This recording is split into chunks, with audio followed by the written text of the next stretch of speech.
कि समाज के लोगों की तरफ विरोध दर्ज किया जा रहा है। कुछ मांगे उनकी क्या मांगे हैं, चलिए उनसे हम बात करते हैं। कि विरोध तो हम कर ही नहीं रहे, हम तो सरकार का सपोर्ट कर रहे हैं। विरोध तो सरकार हमारी कर रही है और हमारे रोजगार में नकली गंगा पुत्र बन के आके हमारे अधिकारों पे डाका डाल रहे हैं मोदी जी। हम तो उनका अभी तक सपोर्ट करते आए हैं और अगर वो चुनाव जीतते हैं तो उसमें हमारे लोगों का वोट ही होता है। बगल में बैठा हुआ व्यक्ति आप जान सकते हो बीजेपी में, पीछे भी हमारे गमछा से देख लीजिए वो हवा खा रहे हैं, वो भी एक विशेष पदाधिकारी है। तो ऐसे बहुत सारे पदाधिकारी जो बीजेपी के हैं जिनके बल पर बीजेपी चुनाव जीतती है।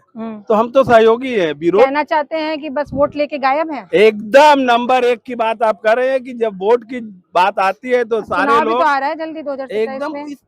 अब शायद ये लोग मन बना रहे हैं। अभी तक ये लोग बीजेपी कर रहे थे, अब ये लोग के मन में ये आ गया कि नहीं, निषाद समाज और निषाद समाज ने अब लगभग एक फैसला करने की समय आ गई है, स्थिति आ गई है कि अगर हमको क्या मांगे, क्या प्रमुख मांगे हमारी प्रमुख मांगे यही है, जो हमारा है वही हमको चाहिए। हमने मांगने का कभी काम ही नहीं किया है। इतिहास गवाह है, अंग्रेजों के जमाने से भी हम लोगों ने कभी मांगा नहीं है। देश को आजाद करते समय अंग्रेजों को डुबाने के लिए हमने सरकार से कुछ पैसा नहीं मांगा था, क्योंकि हमारे देश की बात थी तो हमने उन लोगों को डुबाया था और जरूरत पड़ेगी। आज सरकार, यदि हम अंग्रेजों को भगा सकते हैं तो आज की सरकार को भगाने में हमको ज्यादा देर नहीं लगेगा। इसी तरह ये अगर अपने अड़ियल रवैये पर आमादा रहे तो आज हम बनारस ही नहीं, देश प्रदेश घूम घूम के इनके कुकृत्य को हम लोग बखान करेंगे, बयान करेंगे। उसके बाद जरूरत पड़ी तो इनको हराने का काम। आज अधिकारियों को आपने ज्ञापन सौंपा है, क्या बातचीत हुई, क्या मिला आपको वहाँ से? देखिए, अधिकारियों की जहाँ तक ज्ञापन सौंपने की बात थी, सरवणन सर हमें लगता है कि सुलझे हुए अधिकारी हैं और उन्होंने हमसे वार्ता की कि देखिए, बनारस के मान सम्मान की बात है, दूर दराज से यात्री लोग आते हैं, अगर आप किसी तरह से उनको अवरुद्ध पैदा करेंगे तो शायद बनारस का ही अवमानना होगा, क्योंकि लोगों ने नावें बुक की हुई है और नहीं घूमेंगे तो उसमें बनारस का अवमानना होगा। हम नहीं चाहते हैं कि हम तो भूखों मर ही रहे हैं, लेकिन बनारस की किसी तरह से अवमानना रोजगार की आपने बात करी दी है तो मैं ये आपसे जानना चाहूंगी, क्रूज को लेकर के आप आए दिन कुछ न कुछ ऐसी बातें रखते, क्या कहेंगे आप? ये क्रूज का मामला ही मोदी जी का मामला है जी।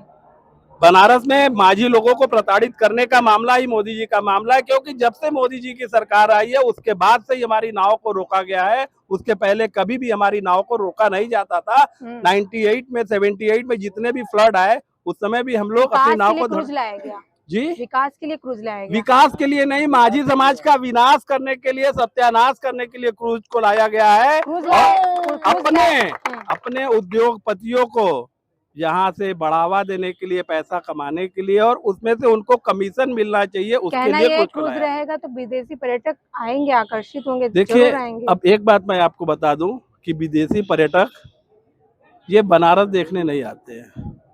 विदेशी पर्यटक जो आते हैं ना, वो काशी की अपनी जो आस्था है, जैसे मुस्लिम में वंस इन मक्का होता है ना, वैसे ही हिंदू समाज में जितने भी पूरे दुनिया में पैदा हुए लोग हैं, once in Varanasi, once in Kashi.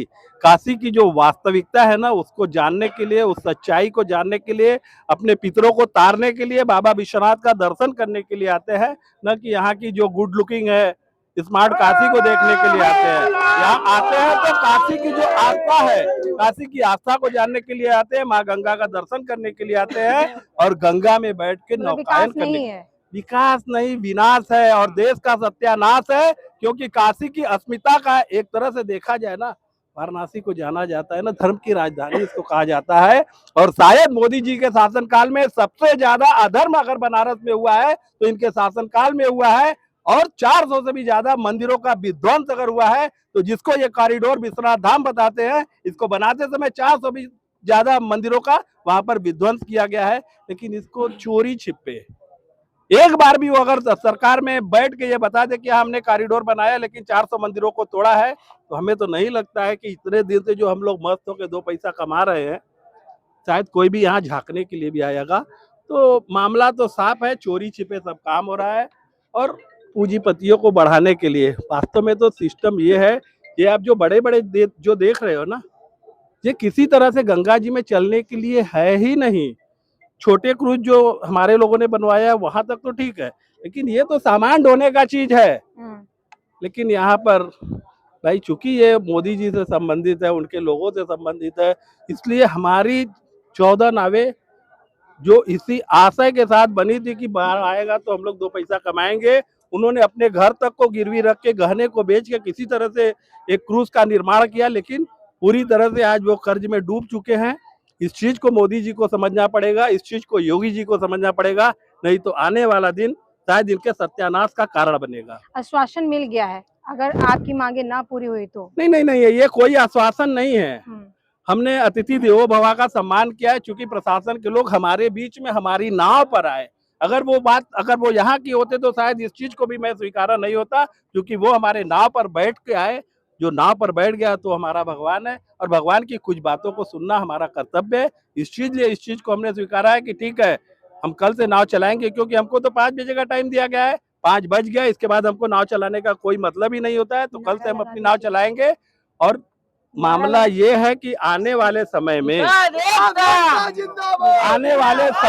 अगर किसी तरह से अगर घपलेबाजी की गई तो इस बार तो हम मान लिए, हमने उनको कहा है कि हमें लिखा पढ़ी में चाहिए, तो उन्होंने हमें बुलाया है कि ऑफिस में आइए, आपको जो भी जायज चीजें आइए लिख के दिया जाएगा, और भी आपकी समस्याएं हैं, सारी समस्याओं का समाधान होगा।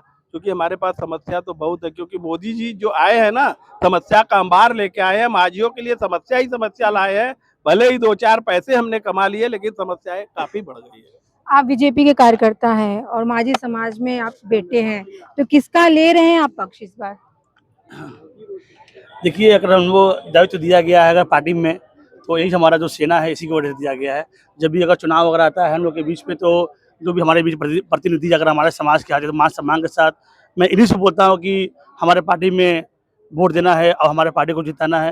मुझे लगता है कि हमारे समाज के लोग बहुत खपा हो गए हैं इस जो भी रोजी रोटी है। देखिए, अगर रोजी रोटी की अगर बात आती है तो अगर सबसे बड़ा अपना मुद्दा है रोजी रोटी, अगर पेट नहीं होता भेंट नहीं होता। तो आगे देखते हैं, जैसे अध्यक्ष जी बताए हैं, इसके आगे कोई बोलना नहीं चाहेंगे। इसी तरीके से चीजें चली तो आगे क्या होगा? बहुत दुख की बात है कि ऐसा नहीं करना चाहिए, सरकार को सोचना चाहिए हम लोग के बारे में, क्योंकि असली गंगा पुत्र तो हम ही लोग हैं। हम लोग डुबाने का काम नहीं, हम बचाने का काम करते हैं।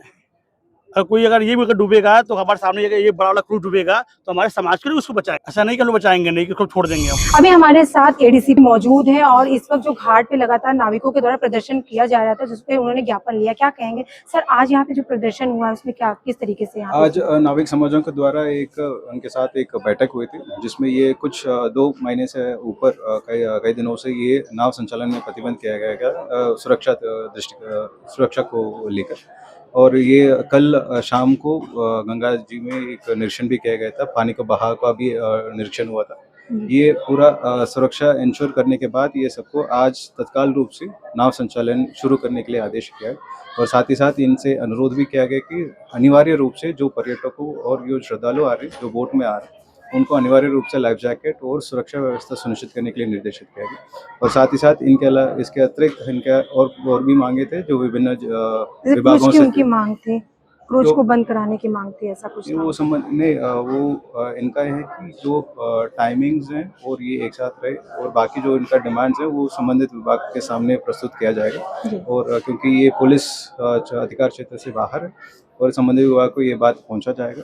और साथ ही साथ इनका ये भी निर्णय लिया गया कि ये सुबह से शाम तक बोटिंग का संचालन का टाइम रहेगा। सनसेट के बाद किसी भी बोट संचालन का ये अलाउ नहीं, जो छोटे नाव के लिए सनसेट के बाद अलाउ नहीं करेगा। तो सर अभी हमारे साथ मौजूद थे, उन्होंने हमसे बात किया है कि नाविकों को क्या क्या चीजें कही गई, उनकी बातें पूरी तरीके से जो है वो रखी जाएगी आगे, और हो सकता है इसमें कोई महत्वपूर्ण निर्णय भी लिया जाएगा। देखिए, माझी समाज के लोगों ने अपनी बातें आज लिखित तौर पर तो दे दी है, अधिकारियों को उन्हें आश्वासन भी मिल गया। अब देखना ये होगा कि उनकी मांगे जो है वो मानी जाती है, और जो भी निर्देश दिए गए वो माझी समाज के द्वारा भी दिशा निर्देश जो भी दिया गया उनके लिए वो लगातार जिस तरह से लागू करने के लिए कहा गया लागू होता है। बहुत सारे सवाल हैं। और तो आज की खबर में बस इतना ही। ऐसी खबरों को देखने के लिए आप जुड़े रहे हमारे चैनल रणबीर न्यूज के साथ। मैं सुमलता, कैमरा पर्सन अमित के साथ। धन्यवाद।